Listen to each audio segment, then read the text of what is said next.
Hello, ladies and gentlemen, and welcome back to the Golfing Greenkeeper Podcast.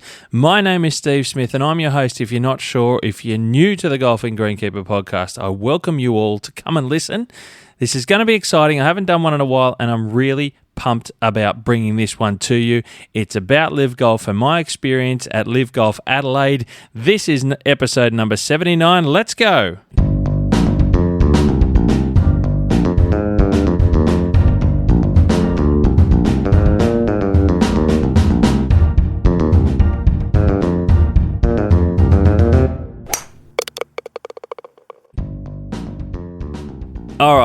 All right. Let's get down to business. This episode, as I mentioned, is about LIV Golf. It's about LIV Golf Adelaide, my experience, what I saw, what I felt, what I experienced overall, and what I just wanted to bring it more so. A lot of you out there were watching it on television. Some of you went, obviously. Well, quite a lot. There was big crowds. Some of you went. I was one of those. I was only there for one day, but it was absolutely amazing. And I just wanted to talk about the detail, things that I saw, and to bring that to you, and then invoke discussion. That's the idea, right? To let's talk about things thereafter. I can bring all this to you. So I just want to get right into it, straight up, and look, and I'm going to start off with, I'm going to say, well, you can piss right off if that wasn't the best tournament in Australia for decades. So just get the hell out of here. Honestly, that was amazing. It was one of those events that. And I can speak from a bit of experience because I went to the Australian Open in December, which was held at Victoria Golf Club and Kingston Heath Golf Club across the two courses, and multiple events all tied together, the men's, women's, and all abilities. But this was really, really interesting, and we'd all heard the hype. We all knew what was going on. We all sort of had a bit of a concept of what we may come across. But I think for everyone that was there, certainly what you saw on television, but if you were there, it probably completely exceeded everything you were thinking of and blew your mind. And I can say that to you because that's what happened to me. And it started from the beginning. So what I want to do is just sort of give you a bit of a feel how my visit went down from the moment I sort of got out of the Uber car on the way there, and then was walking into the ground. So it was really one of those things that, you know, there was the crowds, there was people walking the streets, there was cars parked everywhere for miles around because you were just trying to get a car park, and to get in there, and then just lines of people walking up. I got in there, I didn't know I was going to make it because, as you may have seen on social media, I was fortunate enough to get a chance with Superintendent Tim Warren at Glenelg Golf Club to drop in there for a quick hour, I think it was, and he showed me around the golf course at Glenelg I've been wanting to see. So shout out to Tim for showing me around there on a Sunday. Really appreciated it, mate. Thank you. And well, that's another podcast in itself. My experience for an hour at Glenelg, it blew me away. That is one hell of a golf course. But getting to the ground, getting to the course at Grange Golf Club, which is where it was, which is northwest of Adelaide City itself, about sort of maybe 10, 12 minutes or so out of the city centre. And the lines of people walking the streets and getting in, it was already a buzz. And I liken it to walking to the cricket. Now, I'm a big cricket fan. A lot of people may or may not know that. I love my sports. And I remember the days in the early 2000s, you know, even while I was at school in the late 90s, we would go to the cricket at the SCG. We'd catch a train down from the Blue Mountains, group of friends. We'd walk from Central Station to the SCG. It was about a 20-minute, 25-minute walk from memory. And the lines of people from the station where the buses would come and drop people off, where the trains would go, you would get out and there'd be a line. I'm sure you could see it from the sky, a queue of people getting to the SCG to watch the one-day cricket or to watch the test match, a day 3 of a Sydney test match against the Poms at the Ashes. This is kind of what it felt like walking to the golf. It wasn't as big, because the SCG holds nearly 50,000 people, and they're only allowing, I think, about 25,000 a day at the golf, at LIV. So it wasn't as big, but geez, I tell you what, it was pretty bloody awesome. And it began from the moment I walked in. Now, what I wasn't expecting and what blew me away was the professionalism of LIV. The volunteers, the organisers that had set everything up in terms of getting communications through to the volunteers, telling them how to greet people and get people in, show them where to go, help them out, give them assistance. It sort of kind of reminded me of the Sydney 2000 Olympics. Everyone was jumping out of their skin at the 2000 Olympics in Sydney to help you, right? It was unbelievable, the volunteers, and I think there were some 20,000 of them. It was mental. It kind of felt a little bit like that. Now I'm talking about a golf tournament here, right? This is LIV. This is a new age thing. A lot of people have been bagging the shit out of it. And I was like, how is this going to go for something that's a year and a bit old, right? This is their first real season of getting up and going in LIV Golf League. And last year was kind of like a showcase. This is what we're going to be. This is what we've got. This is what we're going to bring. I didn't think that they would have their shit together in the detail, if I'm being honest. I really, really didn't think that. So when I walked in, I was kind of expecting to walk through the gates and find your way around the golf course. It's a 36-hole complex at the Grange Golf Club. Big 2 courses, big piece of ground. And we went in there, I walked in, went through the check-in gates, and the moment I stepped through after the bag check, so I had a backpack, bag check, ticket check, all digital, easy to go through, no one carrying paper, none of that shit. It's digital on your phones, go move on. We scan it, we're out. Get inside there and go and enjoy yourselves. I took, I think, 5 steps from the gate and there was a handful of people, volunteers for LIV, with their LIV, aprons on and gear and hats and so on. Volunteers mostly were elderly people. I'm going to say that. I'm going to say they were over sort of 50, generally speaking. There was lots of age groups, but I noticed there was sort of a lot of elderly people around, older golfers that were volunteering their time, obviously, and people wanting to be part of it, and probably members of the Grange, I'm not sure. 5 steps in from the bag check, I had a volunteer woman come up to me and said, "Oh, here you go. Here's the run sheet, if you like. Have a great day. Go out there and enjoy yourself and have a great day." 5 steps in, I got that. That was my greeting, right? And I wasn't expecting anything because first time around, first year of it, I thought they're not going to get the detail right because they don't really know how to get the detail right. Sure, that's what I'm thinking. They've got to work through the detail and tick the boxes as they go. Well, that didn't work. We can do that better. The moment I stepped in, here's the run sheet for today. Go out there and enjoy the day. Enjoy yourself. Have a great time. And what got me wasn't only that greeting, because I wasn't expecting a run sheet for today. I wasn't sure what to do. I was just going to go out there and find players, right? As you know, with LIV, it's like a starting grid in car races, and I'll do a lot of comparisons with car races and things as well during this talk, during this pod, because it's a starting grid that changed from the results from the day before. So here I am unfolding this 3-folded page flyer, coloured flyer, and I'm thinking about this as I'm walking into the golf course, opening up the flyer, going, it's a run sheet. Okay, cool, thanks. Great, this is cool. And I looked at it and I realised that it was yesterday's results with today's starting grid. So essentially where the players were going to be on which tee, because it adjusts each day after the previous day's scores. So this was the final round, Sunday, round 3, and I've got a run sheet in my hand and I'm looking from top to bottom. Leader was Taylor Gooch, and then down from there it went with their scores from yesterday, how they finished, and which tees they were starting on. This was a double-sided, 3-folded flyer, if you like, essentially, full colour, a thick GSM paper that they had printed from the previous day's scores that finished at 4 or 5 o'clock, or whatever time it was at night. They printed them after those scores, and I think of logistics, and I love logistics. They printed all of these flyers for the final day's crowd. As I said, there's 25,000 or so people coming in each day.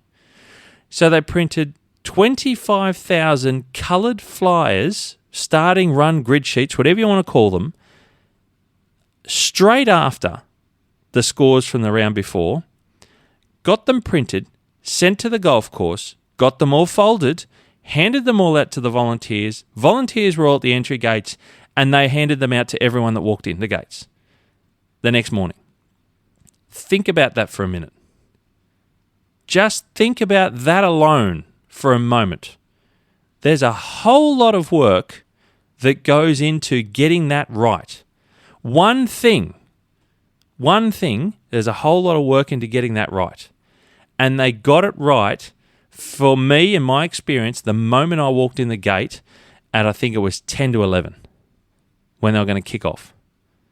Hit off. I say kick off. You'll hear all these weird sporting analogies of different ones that I come with golf. They got it right. And I'm walking to the tee, looking to see on the map. The other side was a map, by the way. So it had the map.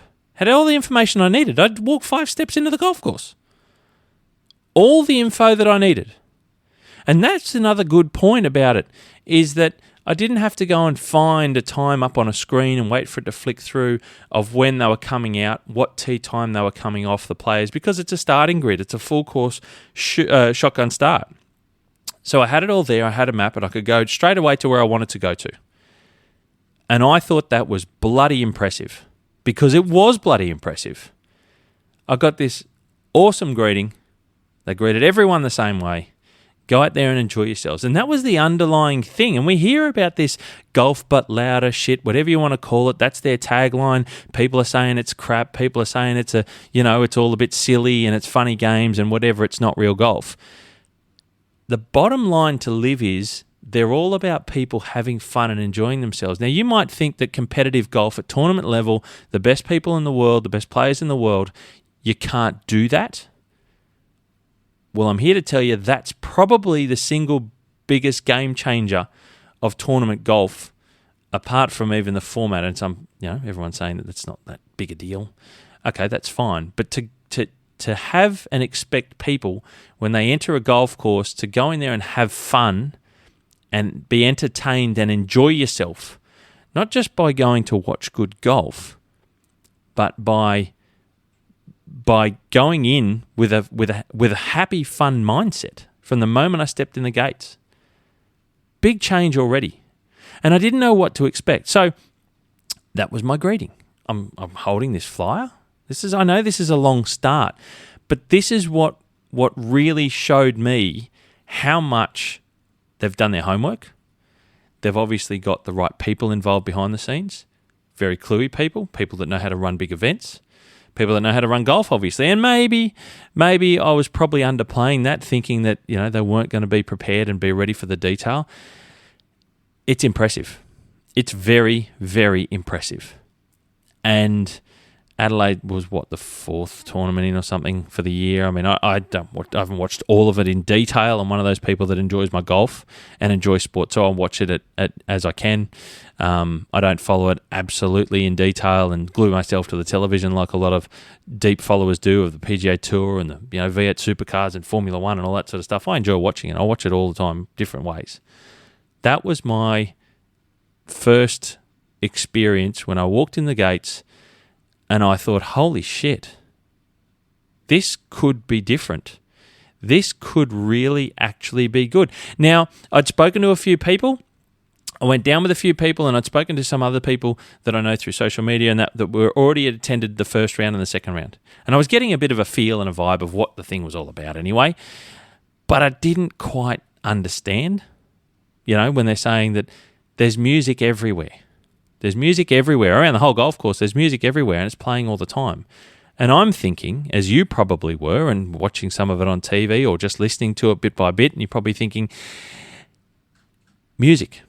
There's music out there. Yeah, sure, okay, well, whatever, that's different. What I want to convey to you is when they say that there's music out there everywhere, yeah, you can hear it in the backgrounds, but the biggest part of where you can hear it is on every single tee. Every single tee. Now, sure, there was the watering hole, the party hole, whatever you want to call it, which was music, and everyone saw that on television, but every single tee of the 18 holes had a couple of giant outdoor speakers set up on stands, at least 2. They were hooked up to the PA system across the whole golf course. So again, I'm thinking logistics, and I'm thinking, how the hell did they wire all this up? because they announced the start of the shotgun. Then they play music. They get the vibe going. You're going to hear a lot of analogies about cricket and 2020 cricket. If you've ever been to the 2020 cricket, and they play music in between the overs, and people getting fired up, and the crowd's getting pumped, and the kids are excited, and then they sort of quiet it down. They bowl the ball, they hit it, and then the music comes back on. 2020 cricket is just, the Big Bash is what I've experienced here in Australia. It's full of fun, right? Now, a lot of people have talked about, was LIV Golf going to be the 2020 cricket or the one-day cricket version of golf? What one-day cricket in 2020 did to test match cricket, is LIV going to do the same thing to tournament golf, to 4-day round tournament golf? And the answer in a format sense is yes. The answer in an experience from the crowds and the audience is yes. But it is so much more similar than I expected. Down to the demographic of the crowds. Down to the fun that the kids are having. There were so many kids there. So many kids that were there having team hats on. They were looking out for Ripper, obviously, Ripper GC. They were following their players, following their teams. They were getting into the music. They were having fun. I lost count of the amount of strollers and babies on mums' chests in their little carrying cases, carrying sacks. 6-month-olds, 8-week-olds.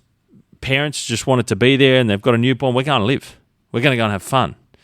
We're going, the kids are coming, a group of friends, we're going to live, we're going to have fun. Obviously, sure, there was the yobbos and the ones that want to have a drink and go a bit crazy on the party watering hole. You're going to get that. But the general thing that I saw looking across the crowds as I was walking the fairways was the age demographic. So it's very much like 2020 cricket. But this music, getting back to the music, it's at every tee. The speakers are wired up to the same system for the same music that's on every tee, all the time. Even when they're hitting, they drop the volume a little bit. Then in between players and in between groups, the volume goes up. And I thought, that's a bit silly. How's music going to work? It worked. Strangely enough, I went in open-minded enough with a question mark. I didn't go in there thinking, it's as silly, it's going to be stupid. I purposefully went to LIV to see what it was all about as much as I could be open-minded, and I will be the first to say I've been a fan of the concept and a fan of what it's doing for golf and what it was always trying to do when it began. But I also went in there thinking there's going to be some gimmicks that are a little bit shit. Music on the tee, music throughout the golf course, that's going to be shit. It wasn't shit. Strangely enough, it wasn't shit. And it wasn't all the type of music that I like either, just quietly. But it gave you an upbeat feel.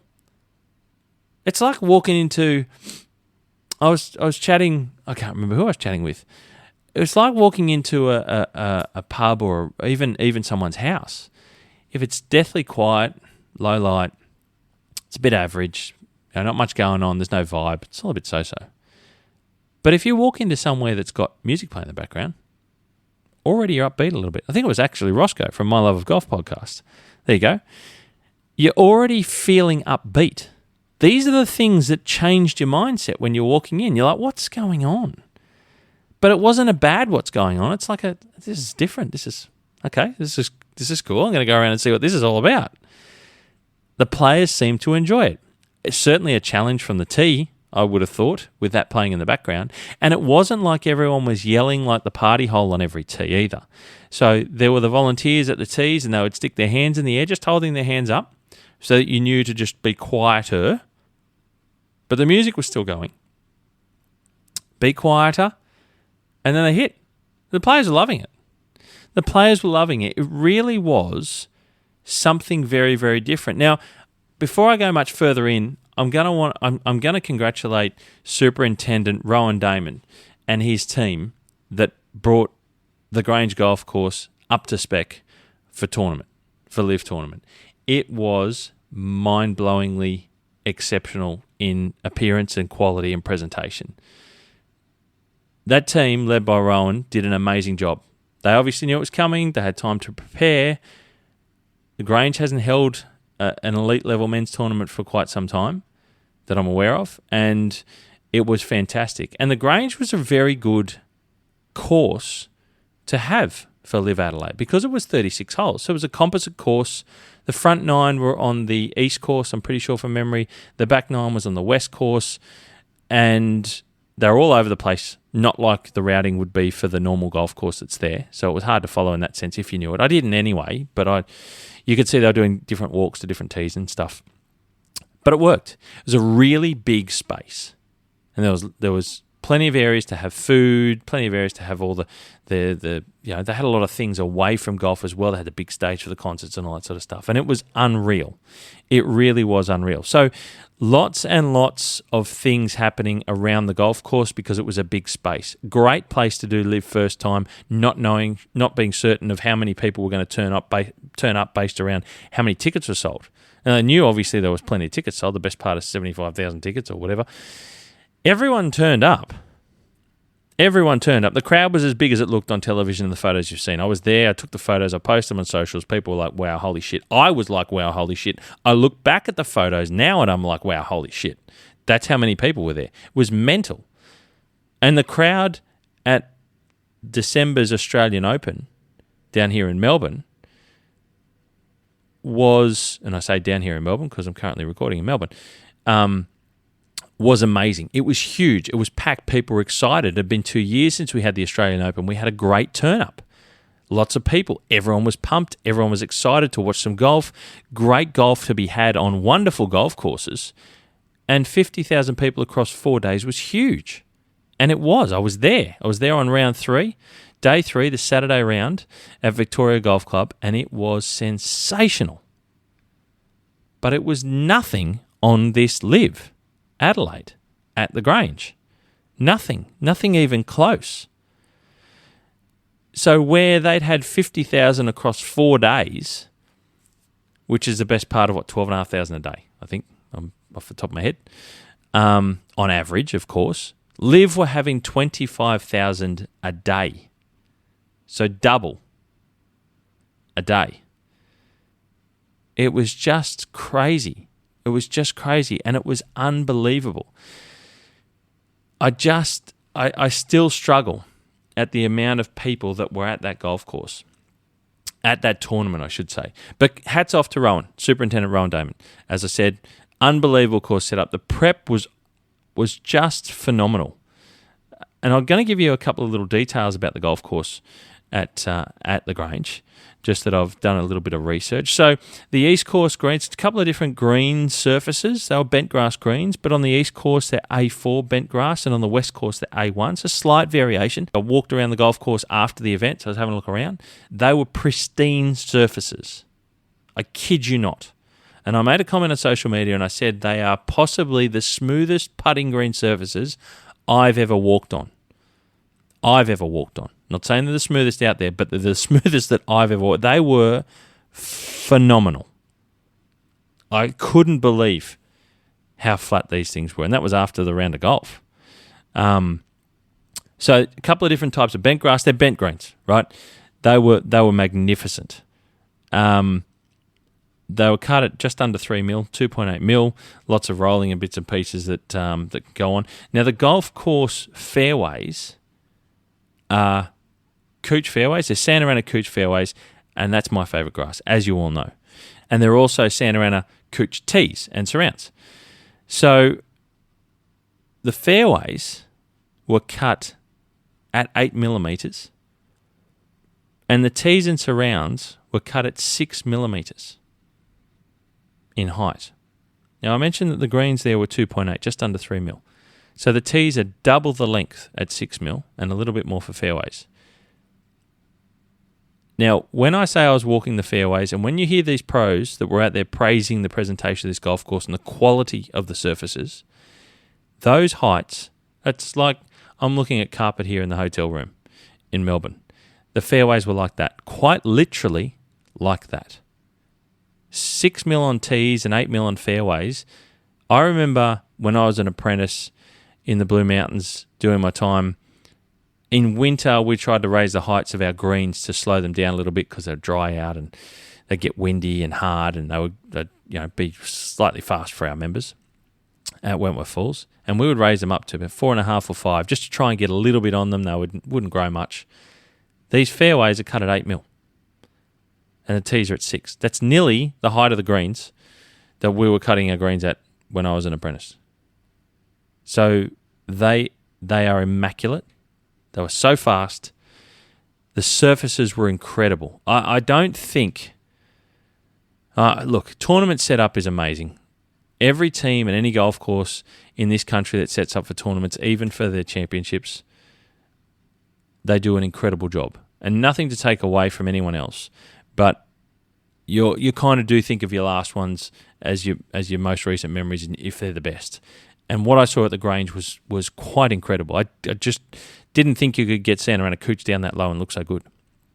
It was incredible because I'd heard people were talking about what the pros were saying. Saw some of the interviews with the pros, and they're saying this is just incredible to play golf on this golf course. It's amazing. It's set up so well. It really is that remarkable that those surfaces were down so low. But again, let's just keep things into perspective, people. This is for a tournament, so this isn't always that height. Now, overall, great turnout, great condition golf course, great tournament, huge crowds. It was all amazing. The infrastructure was spectacular. The party hole was something to behold, the watering hole. Overall, like I said, logistics and bits and pieces and infrastructure. So I've been fortunate enough to see Royal Melbourne being set up for the President's Cup. I didn't go to the President's Cup, I don't know. So they had a crowd of around just over 100,000 people over 4 days. And from what I gather, a great deal of that crowd were international travellers. That was my understanding. When I was down there getting shown around and speaking to a few people within the industry. Richard Forsyth showed me around the golf course, and the stands and the stands that were around the golf course was massive. I'm not sure LIV's stadium or stand infrastructure was as big. It was mega. Don't get me wrong, but I don't know. In my head, I've got the memory of the President's Cup at Royal Melbourne, the last one they had there. I think it was 2019. That it may have had some more stand infrastructure around the golf course. But LIV was massive.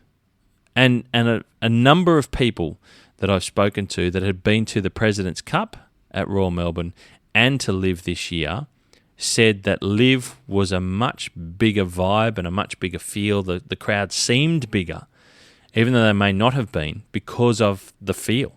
Because of how excited they were for everything going on, because of how crazy it was to showcase the fun factor. It really was so much fun. And I just couldn't wrap my head around it. So the final numbers, the official numbers that come in for LIV was there were just over 77,000 people for 3 days. So just over 25,000 people a day.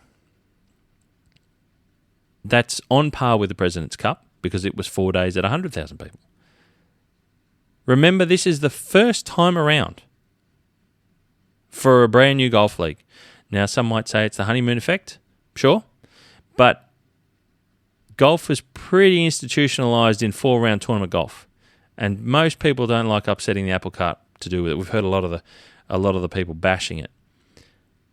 So for it to be that big in Adelaide was a big deal. Was a very, very big deal. I remember hearing, and one of the things I'm going to talk about during this podcast is I'm going to try and commentate back to some of the things that I've been hearing and reading about commentary of LIV, whether they be the comments from people overseas, comments from people in Australia about it. I just feel that there's a bit of misinformation going around. Everyone's entitled to their opinion, of course. That's why I love to talk about and discuss what people think, because that is your opinion. And I love to hear what people have got to say about it. But at the same time, I think you do have to get your facts right. And I think that's important as well. So there's some things that I'm going to push back on that you may have heard. And there's some things that I just want to, like I said, I just want to commentate back to about, and you've probably heard them.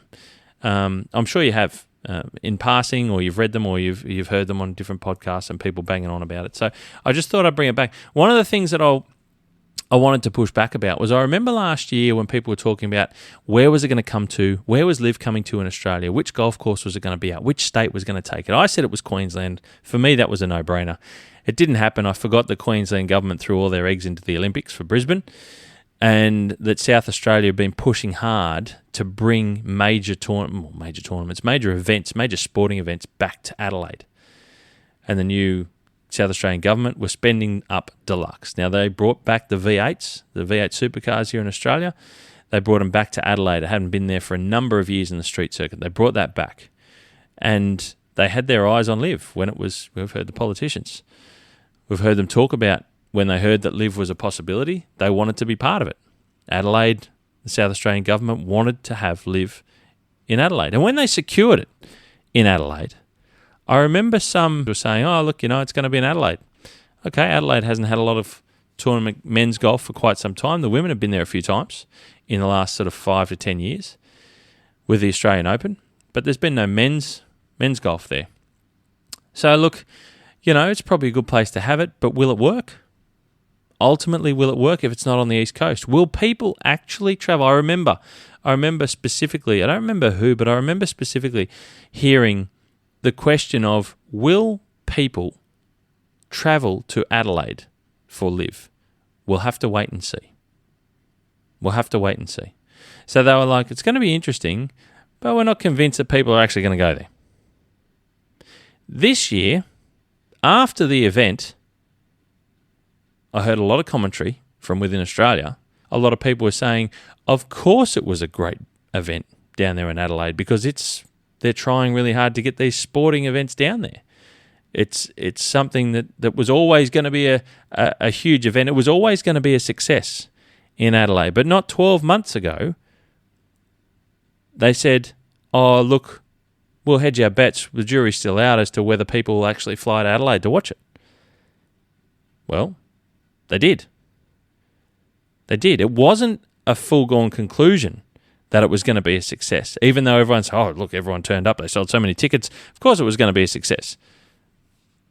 Well, that's not how it was portrayed last year. Everyone's got short memories, a lot of the commentary. So there were big question marks last year as to whether Adelaide was a good choice. Turns out, it not only was a good choice, they could have held it in Perth. They could have held it in Tasmania, and it still would have been as big. It still would have been as big, provided those governments would have done something similar on the marketing side of things to make sure that it was promoted as much. South Australian government put a lot into it, no doubt about it. They paid some big bucks too to get it, to secure it. But what they got in return was astronomical and something that nearly everyone wasn't expecting. Huge crowds. I want to throw something in the middle of all of this. I was lucky enough on my flight on the way home on Sunday night. So I did a day trip to LIV from Sydney. Yep, that was a long one. I was lucky enough to sit next to a gentleman on my flight on the way home, and I'm going to call him American Jim. Turns out American Jim saw my hat when I jumped on the plane, and he sat down, and I was wearing my Ripper GC hat, signed by Greg Norman. And American Jim said to me, oh, did you go to the tournament? And I said, yeah, mate, I was there. I said, did you go? He said, oh, yeah, I was there. I was working. I said, oh, really? I said, oh, what were you doing? And American Jim was telling me that he was part of the broadcast team behind the scenes that puts all the stuff together that sends the broadcast of all the golf out to the planet. But he was part of one particular portion of it.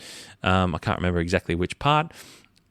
And he was telling me how big it was. I said, mate, you guys must have just been over, beside yourselves with how big the crowds were.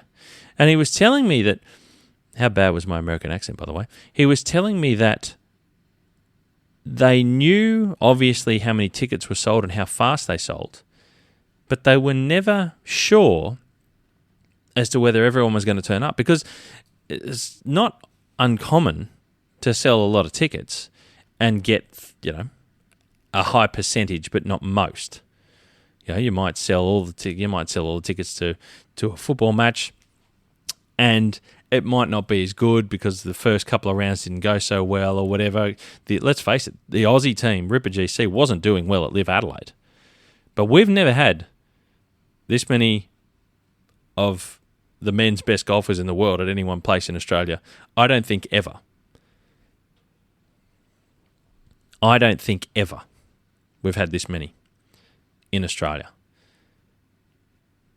So American Jim was telling me that they were almost, but not completely, but almost caught off guard, the fact that everyone turned up every day. It was huge. He was just like, mate, it was unreal. He's telling me how excited the team was in the broadcast, putting all these images out. He said it was unreal. And he proceeded to tell me, now the party hole, the watering hole, whatever you want to call it, I heard a lot of commentary afterwards. I was looking and listening to everything that was put out after LIV, and a lot of people were saying the party hole's a poor man's Waste Management Phoenix Open. It was always going to be a huge success, the party hole in Adelaide, but a smaller version of the Waste Management. But it was always going to be crazy. It was always going to be wild. You Aussies, you love your beers. You're going to go crazy on a hole like that.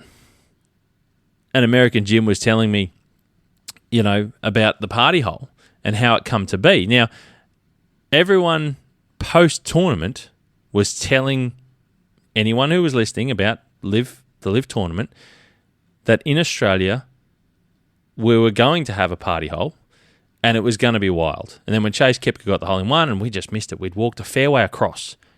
The group before he come, as they finished, we've walked off, and then we heard the screaming and we just missed the hole-in-one. It was obviously everyone saw the images and it was wild. A lot of the commentary, articles, podcasts, whoever you want to, read or hear from, were saying that the party hole was going to be huge. Aussies drink a shitload of beer. They go mental at the drop of a hat, Of course it was going to be wild when Chase had a hole-in-one. Of course it was going to be mental over the 3 days. But I was on the plane talking to American Jim. And American Jim... Oh, and a lot of the commentary was, to have a party hole in Adelaide was always going to happen. It was huge. It was going to be huge. It was always going to be huge. Well, American Jim told me that the party hole was an accident. It wasn't actually ever part of the plan. They were never they never had the idea of having a party hole. Now, I can only go on anecdotal, information from American Jim. I figure he's in the broadcast, he's working for LIV, he's got an idea of what's going on. And he said to me, they sold the 60,000 tickets for LIV Golf Adelaide, as we know, in about 2 or 3 days. The whole lot was sold. That's why it was so hard to get tickets.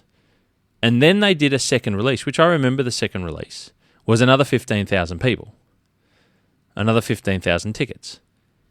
And he said to me, this is American Jim said to me, that they decided to do the second release of another 15,000 tickets, and they had to work out, and obviously there's a lot of tickets that were corporate tickets and different levels of, the corporate, I say corporate facilities, but they were like in the grandstands and all that sort of stuff, which is what the party hole was. He said to me that they had to work out where they were going to put another 15,000 people.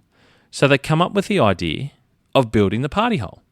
So it wasn't always part of LIV Golf Adelaide to have a party hole in Australia because we drink so much piss that we were going to enjoy ourselves and go mental on that hole. Which is what everyone said. It's a huge success. It was always going to happen. You'd have to have it in Australia. Of course it was a no-brainer. Well, it wasn't actually a no-brainer, according to American Jim. Now, I can only take his word for it because he works for them. We're having a good yarn. He's doing is it Tulsa? Yes, I think that's the next one in America. And he's working on that broadcast. But I thought, I've heard this story about party hole, always going to happen, always going to be a huge success. LIV Golf LIV Golf Adelaide was going to be a huge success. Everyone turns up to, a lizard race or a snail race or a crab race in Australia. They'll turn up to anything as long as it's a sporting background to it. They'll go there, have fun, go mental, and it'll be a huge success. Well, 12 months ago, most people weren't saying it was going to be huge. There were question marks everywhere. And they were proved wrong by LIV Golf Adelaide this year. It was a massive success. And they were fighting an uphill battle, pushing shit uphill, and they come up with the goods. It was really impressive to see. And I've taken a bit of time to just remember and write down and think about some of the stuff that I'd heard from last year and how different it was this year and how different the commentary has changed and turned.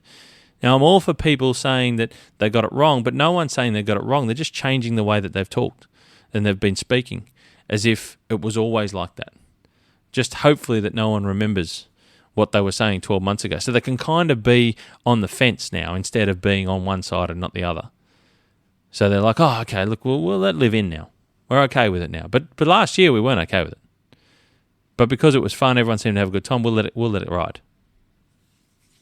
I also learnt from American Jim that the way that they run the logistics of broadcasting the LIV tournaments and putting it all together, he was telling me how much the teams of putting it all together and the broadcasting and building and doing all that, they really enjoy. Certainly from the broadcast side, enjoy it because it's so short.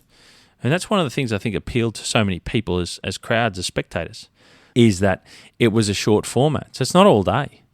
And American Jim was telling me that the broadcasters really love it because they don't need to be there so early in the mornings before the sunrise and be there all night, putting everything together and all that sort of stuff. But he was telling me that they have two groups of teams that put LIV together. So he was part of the group that was here in Adelaide, whilst, as we know, the next week they were at Sentosa. There was already a team over there getting that ready because it was the following week. So these two teams leapfrog each other. So they were doing LIV Golf Adelaide, the other team was getting ready in Sentosa. So Jim was flying home to America to get ready for Tulsa because it's after Sentosa, I think. But there's a couple of week break. So they leapfrog each other so that they're ready, prepared, because this is a worldly tour. This isn't localized to America. This isn't localized to Europe like the DP World, which they're saying is the old world tour. It's just a load of shit. It's stuck in Europe, which is as big as Australia. Everyone knows that. They try and change things and throw things around. Oh, yeah, it's 15 or 47 different countries, and it's this, that, and there. 47 different countries the size of Western Australia, people. Get your shit together, right? It's not that far apart. It's Europe. It's smaller than Australia. But what LIV does that's quite different to the DP World is it goes around the world in so many different climates, so many different countries, so many different cultures. So when you see that they're playing at Sentosa in Asia, when you see that they're playing at Australia, all these are different climates. All these are different climates and different environments. They're playing at Australia and in Adelaide, it's dry. It's akin to the sandbelt in Melbourne. It's wonderful golf courses that run out, the beautiful bounce. There's a little bit of give there at the Grange, but generally speaking, it's so much better than it's so much drier and better in the sandbelt field than a lot of other parts of Australia. Certainly, it will be a completely different ball game if it was in Sydney and even if it was in Queensland. But they go to Sentosa, and like I said, you get a different feel. It was hot, it was muggy, it was humid as all hell at Sentosa the other day. And the grasses are different. So let's just have a think about what Sentosa was. And they had Tiff Eagle Cooch greens. The Grange in Adelaide had bent greens. These are quite different experiences to putt on and to play on. And I've always said, if you can, bent grass greens they're beautifully smooth, they're slick, they're fantastic to putt on, to play on. I find them the best surfaces, but Cooch is slightly different. There's a bit of grain to feel for. There's a few different things to think about when you're putting on Cooch. And for Taylor Gooch to go back-to-back wins on quite different golf courses is something else altogether. You know, Sentosa also had Paspalum tees and surrounds, so green surrounds. So he went Cooch greens, Paspalum surrounds to Zoysia fairways. And at the Grange, it was centre and a Cooch fairways into bentgrass greens. And then they go back-to-back wins. Gooch is on fire. These are really different trying testing conditions. And it's worldly, not to mention that they're going to go to the States and they'll experience something else again. And this is such a different environment for people for these guys, these professionals to play on, compete on. It's quite remarkable the way that they've come out and the way that they've competed at such a high level. And I say that because a lot of people are saying that, it's not golf. Like I said before, it's a bit of fun, there's music, there's all sorts of things going on. People don't think that that's competitive golf. And I just think that, and they're saying that it doesn't mean nothing. And, these guys are competitors at the highest level. And once they're out there to play golf and compete, you can say that they're having a bit of fun in between. Let me tell you right now, they are having a red-hot crack at it. They're having a crack at it. And I've heard, people sort of saying that you hear that the one thing that made me laugh of late is that they're saying it's exhibition golf, and that's okay. It's all right if LIV wants to be exhibition golf. But remember, last year, when LIV were out there showing the product off and Phil Mickelson balls it up a little bit and they couldn't come out and have a red-hot crack at doing it, so they took a year to get going. And they changed their tact a little bit. It was exhibition golf. Everyone was like, oh, this is crap. This is rubbish. It's exhibition golf. There's nothing in exhibition golf. This year they're saying, oh, it's good. It's exhibition golf. It's different. It's the way that they're using the term. The media made exhibition golf sound shit. And now they're trying to spin it and say, oh, exhibition golf is okay. They're on the fence. They've gone from being against LIV to now on the fence. So because they didn't realise, and I called it out last year, and I said around the world and in Australia, they misread the room, dismissed LIV, said it was rubbish, said it wasn't going to work. No one would go and follow it. No one would be stupid enough to do so. It's going to be a crap product. And I said, you've misread the room. There's a lot of people out there that want to see these guys around the world, not just in the States. So they called it exhibition golf, rubbish the product. Then this year, certainly in Australia more so than the States, they've got a hell of a following. They've got a hell of a following around the place, more so than anyone thought they would have in their first year of serious competition. And now they're saying, oh, it's exhibition golf, but it's okay. So we're on the fence. Now that the media's like, look, we were against it, we'll let them in now, we're on the fence. Because a lot of people have an appetite for LIV and they want to hear it. They want to watch it. They want to hear the results. There's an appetite for it. And a lot of the media thought, shit, how are we going to rewrite this? So that we're not dismissing it, so that we don't lose anyone, so that we get the golf crowds back wanting to read and listen to us. So they've changed it and said exhibition golf's okay, not it's shit, it's okay now. So we're on the fence. It doesn't... I sort of make it akin to a little bit of basketball when they say these guys are getting paid up front. And it's been a long time since I was a kid following the NBA, and I don't follow it closely that much anymore. But those guys are getting paid contracts to compete at the highest level. They're getting paid up front to compete. The same as LIV are getting paid up front to compete. And then they win. There's nothing wrong with going out there and competing for your bread and butter, competing for your money to live. And I mean live and exist and pay your way. Serious competition means if you don't make the cut, you don't get your cash. That's competition. You got to work hard and get your money. But these guys are getting paid to work hard and get their money. They're getting it up front, and then there's still a giant cherry hanging out in front of them anyway to compete. Now, you can't tell me that the basketballers, the cricketers, they get paid to win and they get paid to just compete as well. No one's calling out all these other sports and saying, Ronaldo doesn't play soccer seriously. 160 million a year or something like that. I don't think I've heard anyone say he's not out there playing serious soccer. I don't listen to a lot of the soccer stuff, but I've never really heard the argument that they're not playing serious soccer. They're not playing serious basketball. They're not playing serious cricket. Look at the IPL. Look at the Big Bash. These guys are getting big contracts to go and play cricket. Doesn't matter whether they win or lose. Break a leg, doesn't matter.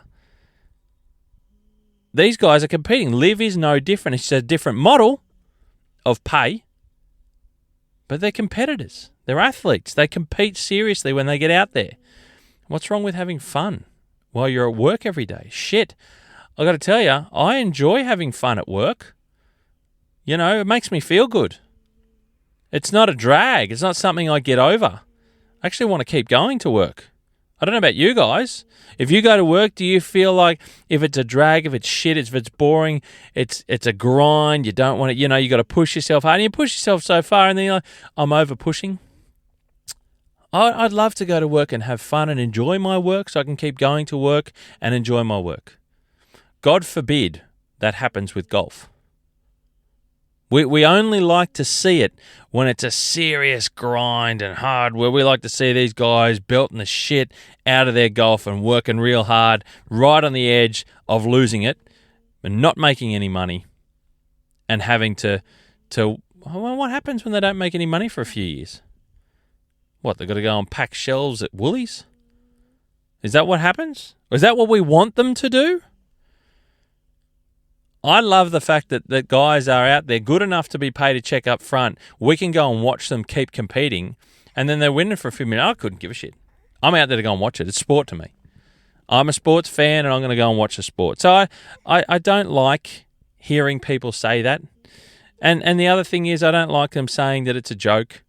You know, it's a different format. I watch the V8 supercars here in Australia a lot. I love them. I love my car racing. I love my cars. So when there's the sprint races on at Eastern Creek and there's 3 races over the weekend, 3 short races, I'll watch it. I'll enjoy it like the next person. But I really look forward to Bathurst, which is 1,000 kilometres in one day, 7 hours in front of the television. I will enjoy that. So it's a different format of the same sport. And you can break down motorsport. There's Group 2 touring car racing, there's the feeder categories, there's sprint cars, there's drag racing, there's rally. Also, they're all motorsport, but does that mean they're shit because they're not V8 supercars? Or vice versa? Does that mean that LIV Golf is shit because it's not 4-round tournament golf compared to 4-round tournament golf? No, it's a different golf product. It's still golf. Let's go out and enjoy it. You know, the commentators and people commentating about golf, they really are starting to become a drag. And that's why they know, because they're losing people. That's why they've turned the commentary around. They're more fence-sitting about, LIV's okay. It's been a success in Adelaide. It was always going to be a success in Adelaide. The party hole was always going to work in Adelaide. That's shit. They're saying this now. They're talking it up because they want people to go, they're okay about LIV now. We want to hear them commentate about LIV. So I'm all for people changing their minds. Plenty of commentators have changed their minds as well. But they were surprisingly off the mark to begin with. I've heard them say LIV was always going to work in Australia because we've been deprived of so much golf for so long. We knew that. We knew that we haven't been able to see many of the best players in Australia for a long time. But last year, LIV was shit. This year, because it was so many people at Adelaide, everyone goes, well, again, of course it was going to work. We haven't seen so many good players in Australia at once for so long. Well, we were saying this last year. We were saying this when the idea of LIV coming to Australia was there, but everyone else is saying, "What? But no, it's not going to work." We've got we've got our own golf in Australia has really evolved after COVID to have so many great tournaments locally. The Players Series, which I'm a huge fan of, goes to golf courses we don't see tournament golf go to. A revamped Men's Australian Open, which is now a combined men's and women's and all abilities. Great concept. The Players Series, which I said just a minute ago, I forgot to mention, was also combined where all the players, men and women, compete for the same purse against each other. That's great. We've got the state opens, which are now getting a lot of coverage. The WA Open, the Vic Open, the New South Wales, they're all getting up there. The PGA is doing well. It's great to watch. Great to be part of. LIV adds to all of this. But even our Australian Open, men's Australian Open, and I talk about the men's more so than the women's because we've always had a pretty good showing with the women's. But the men's has always struggled to get a superstar. And even if they didn't, even if they did get a couple of superstars, they were paying deluxe. What was one of the numbers I remember? Tiger was paid 2 or 3 million, I think it was. If I'm not mistaken, and I could be proven wrong there, but I think it was 2 or 3 million just to front up. Isn't that like the LIV players being paid before they compete? So if Tiger was being paid an appearance fee to turn up here in Australia to compete in our national event, was he then competing? Or was he just sitting back going, I've got my paycheck, I don't really give a shit. I don't need to worry about the Australian Open. It means nothing to me. You know, these things, the biggest players in the world, when we used to get 1, 2 or 3 of them, you know, there was always 1 or 2 that were getting appearance money to turn up to Australia. A lot of people don't realise that or have forgotten. Conveniently forgotten for the sake of the argument. You know, I hear people say, again, you know, LIV comes out next year. Is anyone going to remember what happened this year? I don't even know who won the Australian Open last year in December, and I was there. I'm sorry, I wasn't there for that. So I was there to be part of it, to watch good golf. I watched all sorts of different golf. And for the love of me, I can't even think off the top of my head who won. I didn't even do my research before I did this podcast as to who it was that won last year's Australian Open, men's Australian Open. I don't remember. Sorry. And I don't really care. I wanted to go to watch good golf, and I enjoyed it, and I got great golf. That's all I remember. I remember having a whale of a time on round 3 at Victoria Golf Club, watching a lot of great golf on a wonderful golf course. And LIV's going to come around next year, and I'm going to want to go to LIV at the Grange again. And all my memory of this year is it was unreal. The course was incredible. The atmosphere was amazing. The crowds were off their chops in more ways than one. You know, I remember Gooch winning. By next year comes around, will I remember the Gooch one? Probably not. Do I care if I remember? Probably not. I love my rugby league. I enjoy my AFL. Wife's more of an AFL head than I am. I don't know who won last year's NRL Grand Final, and I don't care. I just know it wasn't my team. Do I not care? I don't care. I go there to enjoy the sport on the day, the spectacle. Couldn't give a toss which way or the other who wins. It's enjoyable during the event. Outside that, I'm not interested. I don't have a logbook, and I don't care. I go out there to enjoy it, and I think a lot of people do. They enjoy the sport. They don't need to remember, put it in the memory bank for when they're 85, telling their grandkids who won in 2023 at the first LIV event. I mean, a lot of people were going to remember because it's the first one. But by the time there might be 10 of them or 20 of them, does anyone care if they remember or not? I don't know who won the Wells Fargo and the PGA. I don't even know who won the Masters. I should know that because I was right into watching that and I can't even think of it. That's terrible. But what I'm getting at is a lot of people don't care. They care for the enjoyment of the sport. And then the final finish on the day, who won on the day, once they go home, they don't care. They just remember they had a whale of a time at LIV. I remember I had a whale of a time at the Australian Open. I remember I had a great time at the first Players Series when it went to Bonnie Doon. I don't know who won. It's not about that. It's about enjoying the day's sport and action. And while I was there on the day, I remember that I enjoyed the day. It wasn't a shit day. And that's all that I care about. That's enough to get me back next time. That's all it takes. It's sport. You know, I don't shy away from the fact that I'm a LIV fan. And I know a lot of you out there are. I've had a lot of conversations with a lot of people, and so many people are LIV fans. So I'm one of them, but I'm also a PGA Tour fan. I'm also an Australian, Tour fan or Japanese Tour fan, Sunshine Tour. I don't give a shit. I just love golf. I love sport. That's what it comes down to. And to me, they're all golf, all in their slightly subtle different forms, and they're all sport. That's the best part. You hear some people saying that because LIV was a success in Australia, that the PGA Tour should look at bringing something down here. Why on earth would the PGA Tour give a flying shit about bringing something to Australia now? We've been asking for so long to bring something down here so we can get some of these big-name players that we want to see. And they've not bothered. They actually don't need to care because it's not in their market. It's not in their interest to be a world tour. It's the American PGA Tour. They only care about America because they only need to care about America. So on one hand, we in Australia go, it would be really good. Geez, they've totally not cared about us. They made the wraparound tour. And I will say it because I still believe that the wraparound tour was a key part to killing off our Australian tour and not getting enough of our Aussies to come home, giving them a place to have a break and come back. Why would you come back to Australia and compete for $100,000 or $200,000 in our biggest tournaments when you can go over and compete and continue to compete on the US PGA Tour for $1.5 million just as another event? Why would you bother coming home?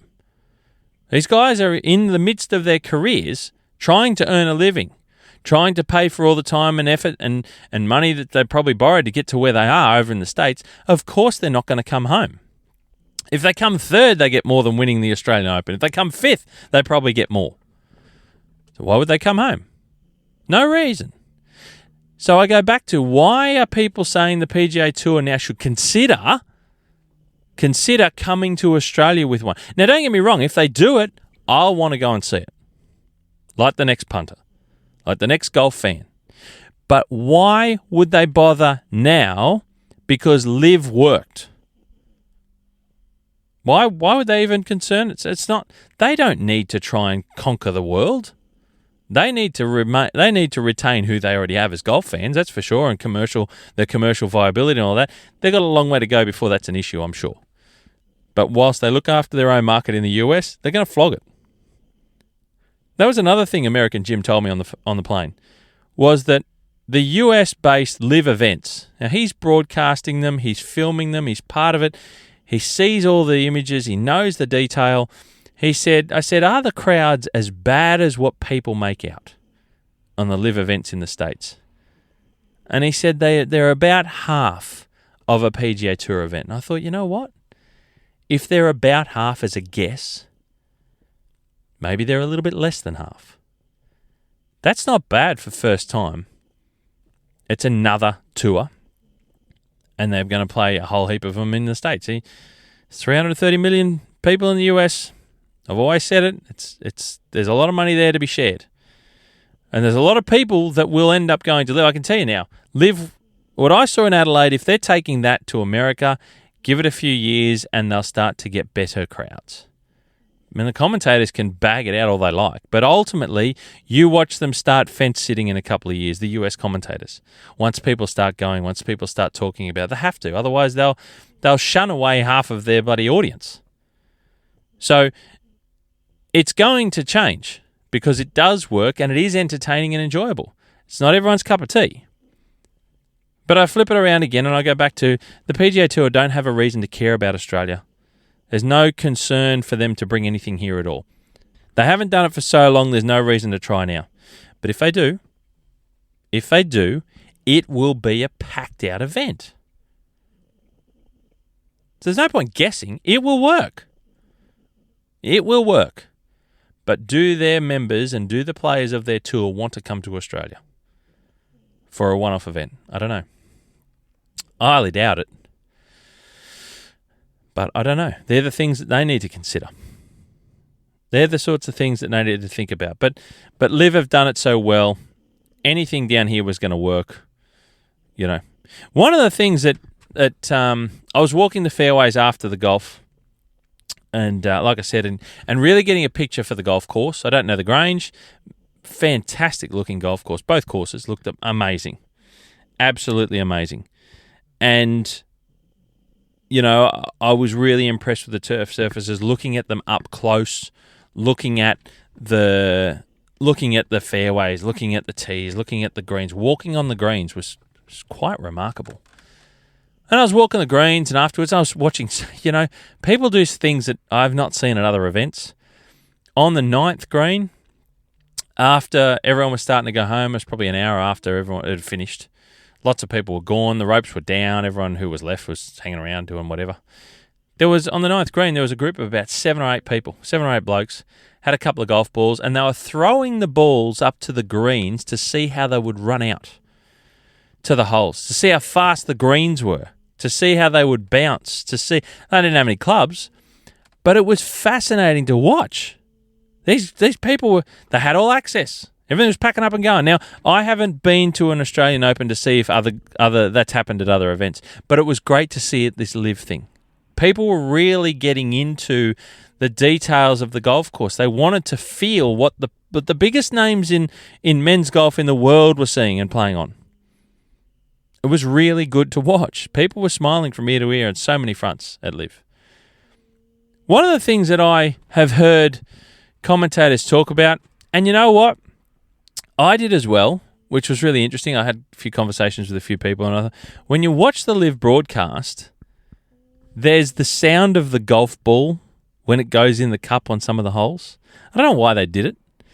It's this sound of it's like a cheesy sound of a golf ball in a cup after they put it in the hole. And I was like, oh, what's that all about? I'm sure you've heard it. If you watch the broadcast, I'm sure you've heard it. And you go, oh, cringe. It's a bit one of those funny, gimmicky sound effects. You're just like, oh, God, really? Are we doing that? This is how far LIV's got? And I was like, oh, man, why would they bother doing that? Anyway, I was out walking the fairways after LIV on Sunday at the Grange, and I was walking on the 14th green, the par 3 of the LIV composite course, that is, not on the golf course and the routings that they have. So the 14th, the par 3, slightly uphill par 3. Anyway, I was walking around, and one of the, let's just say one of the team members of the broadcast or whatever, he was coming out, and I thought it was one of the green staff, because he had a cup in his hand and he had the cup puller in, and he was walking over, and I was walking around the hole and I was looking at the green surface, and I was just really right into it. And he walked up to the cup, and I looked at him. I said, oh, g'day, mate. I said, you out changing cups already? Jesus, straight away you guys are into it. And he said, no, man. I'm out to get my bloody microphones, dude. And I'm like, what?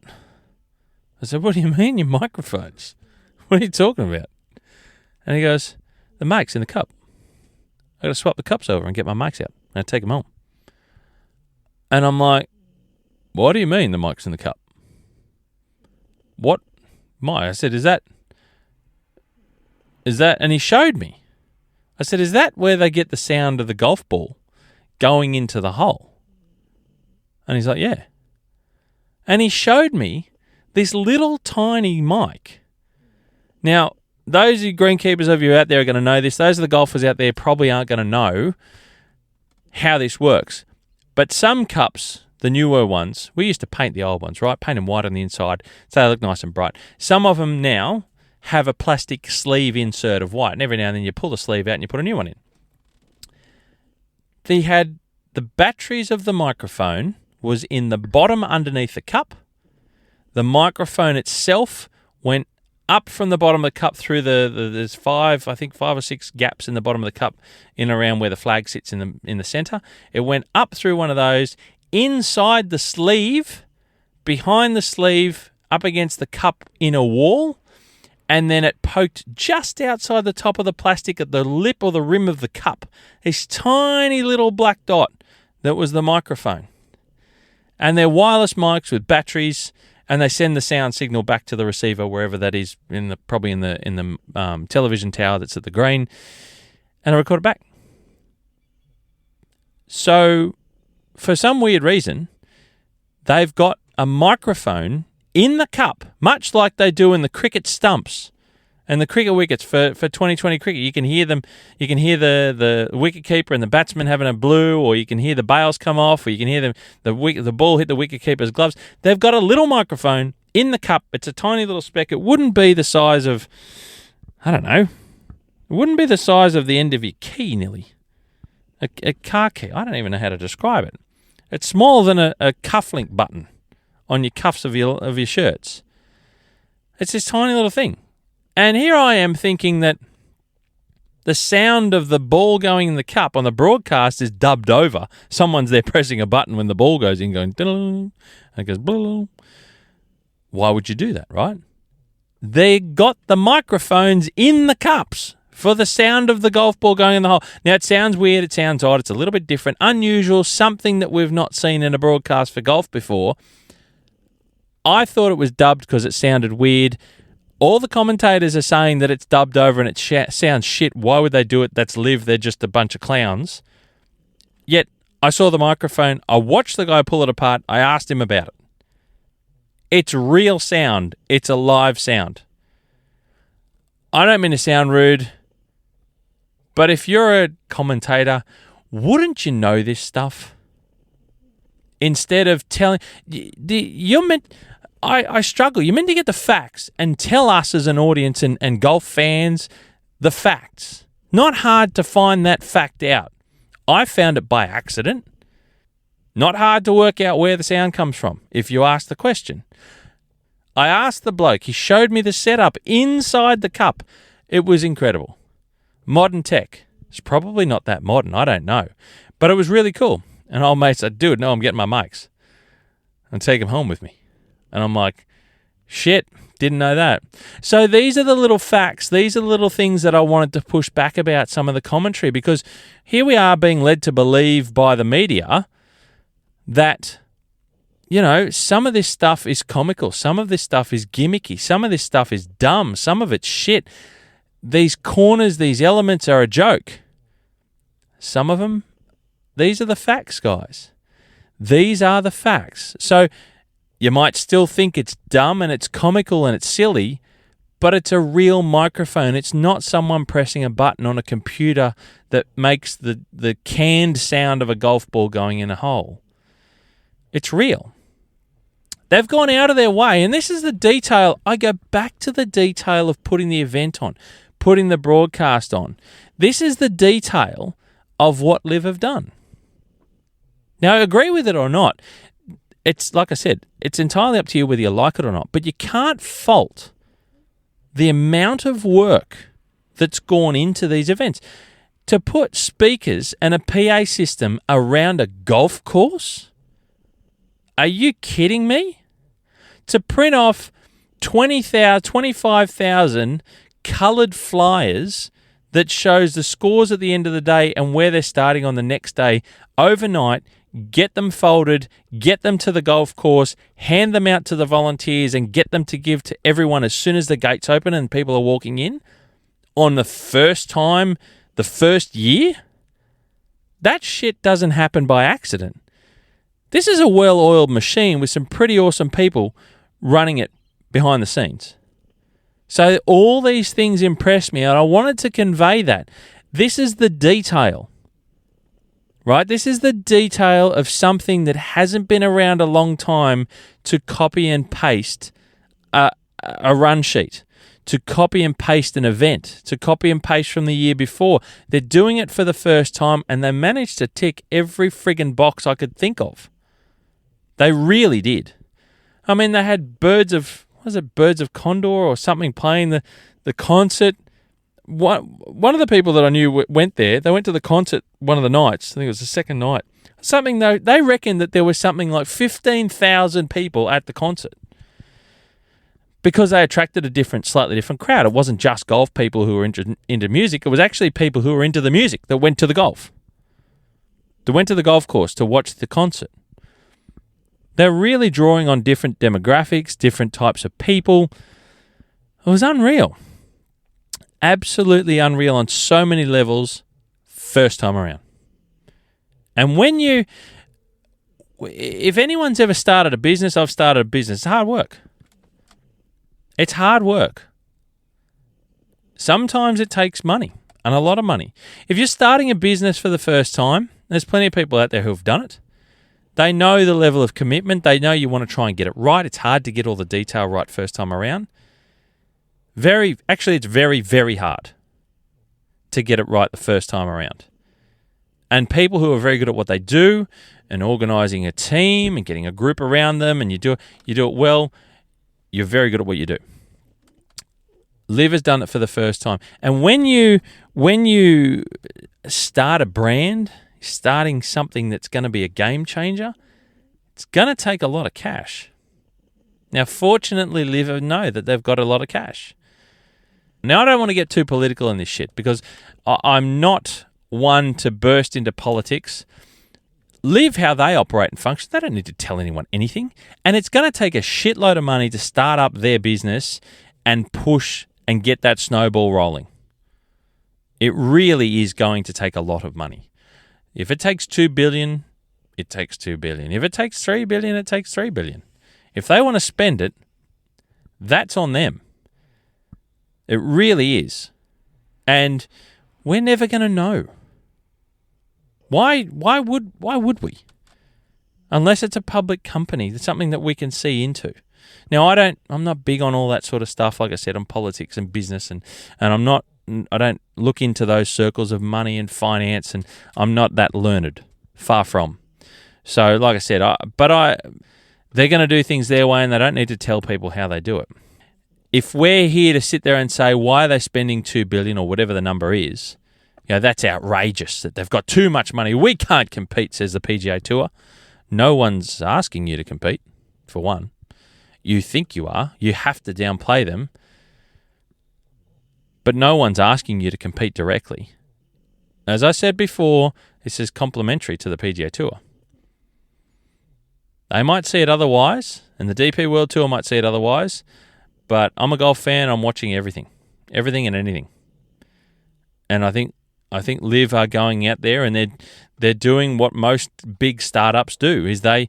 If you look at those business models of Uber and some of those big new tech players, some of them are losing money, deluxe, but we don't know.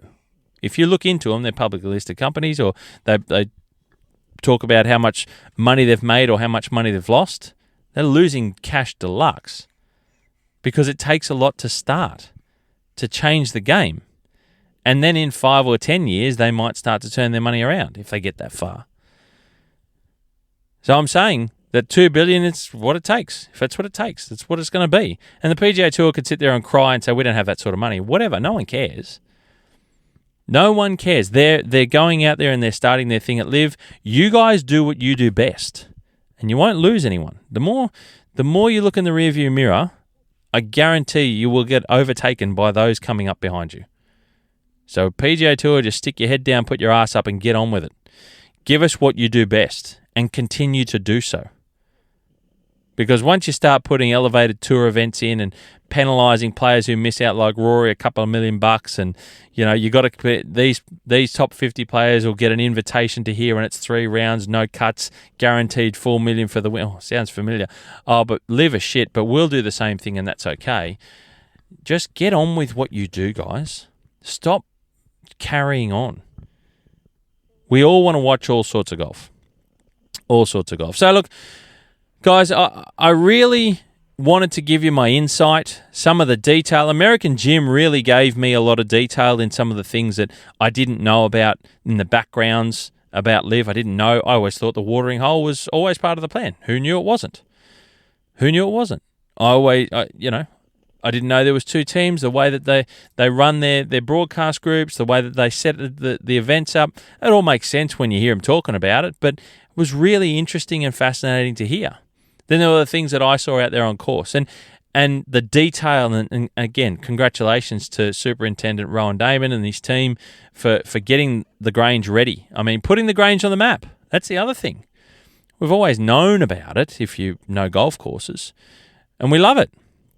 Now, it's big time on the map. It's actually gone on the global map. Who knew? Adelaide is on the global map. Not Melbourne, not Sydney, not Brisbane. Adelaide is on the global map of men's golf on a different level. Kids were going to this thing. There were so many people. It was amazing. The energy, I cannot describe. Like I said, to me, it's like one of the best cricket games. If you've gone to a cricket game or a football game, if you've gone AFL or NRL, if you've gone the grand final, it had this energy of a mega level. Maybe not a grand final, but if it's your team in a playoff, in one of the knockout semi-finals leading up to the big comp, there's not 80,000 or 100,000 people at the LIV. But on the one day when it's a packed house, it's off its head. I look forward to this giving the Australian golfing crowds and attendees and people who want to go and watch Australian golf, LIV's going to give them a big kick in the ass and say, this is golf. Go out there and see more.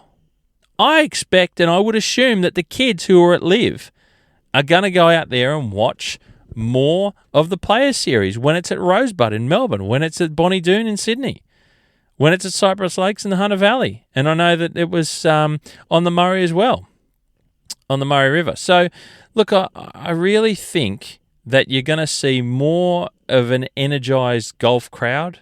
It's a lot of fun. I think the Australian Open this year is going to be a massive kick. I think it's going to be unreal to watch and follow. And I just think that we're better for it. People say that LIV's not been great. It's not going to be great for golf. How could it be great for golf? How could it grow the game?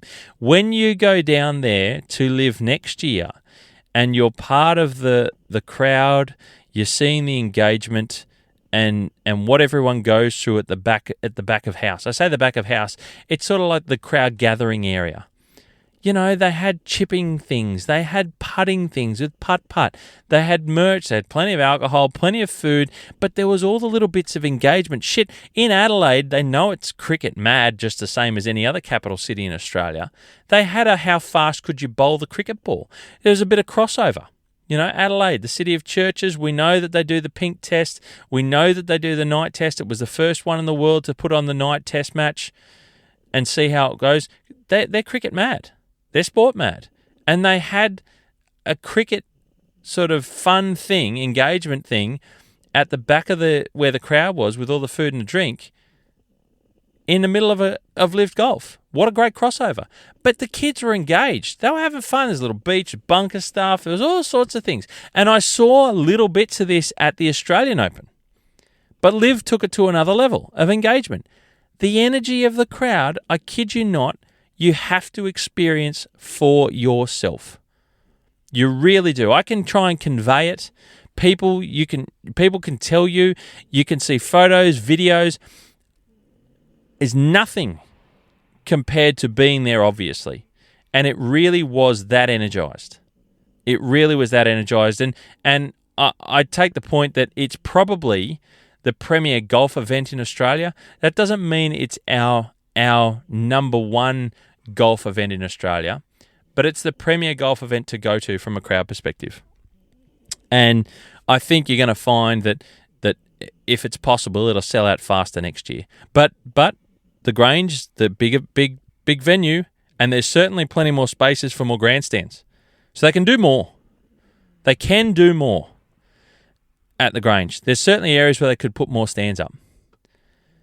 And you could have seated people, and that way you can account better for having certain number of ticket sales and all that sort of stuff. So if you're a golf fan, or if you're I'll go one further. If you're a sports fan, you want to go to LIV and experience it.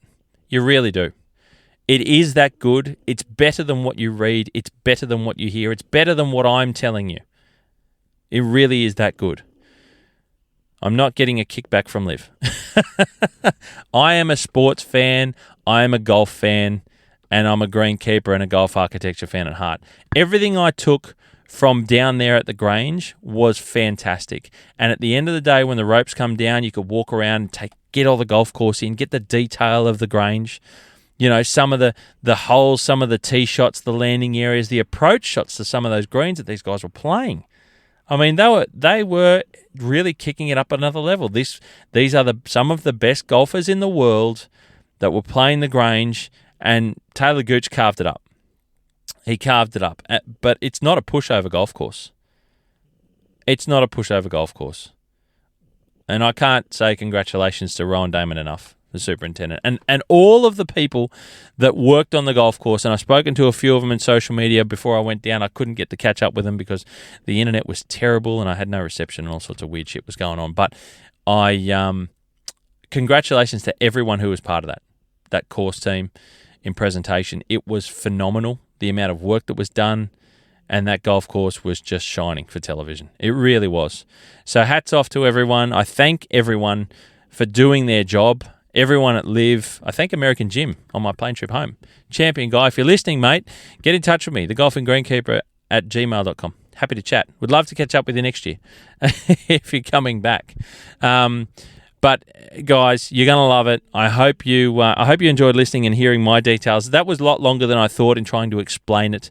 If you're still listening, thank you for listening. I've got some more podcast stuff coming out soon. The little fella, our young son Carter, is slowly getting better, and I've got a few more bits of podcasts that I've got planned coming forwards. That I'll be able to get some more content out for you. So things are going to start to ramp up a bit with the pod. But that's my live experience, guys. Those of you who went, compare that with your thoughts.